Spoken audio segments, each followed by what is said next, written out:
وَيْلٌ لِّلْمُطَفِّفِينَ، تباہی ہے ڈنڈی مارنے والوں کے لیے۔ یعنی قرآن میں جگہ جگہ جو ناپ تول میں کمی کرتے ہیں اس کے بارے میں سخت مذمت کی گئی، اس سے منع کیا گیا ہے کہ کسی کو ناپ تول کے کوئی بھی چیز دو تو پورا پورا دو۔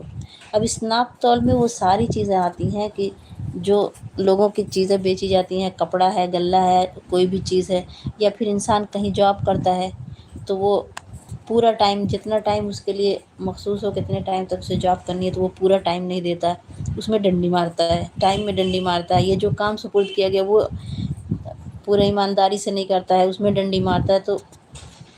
لڑکیوں کے وراثت میں حصہ نہیں دیتا ہے۔ اس طرح ساری چیزیں آئیں گی جہاں جہاں انسان جو ہے ڈنڈی مارتا ہے، جہاں جہاں جو ہے لوگوں کے مال ہڑپ کرتا ہے۔ تو اللہ تعالیٰ نے اس کے بارے میں کہا کہ تباہی ہے اس شخص کے لیے جو ڈنڈی مارتا ہے، تباہی ہے ڈنڈی مارنے والوں کے لیے جن کا حال یہ ہے کہ جب لوگوں سے لیتے ہیں، اللہ تعالیٰ بتا رہا ہے ان کا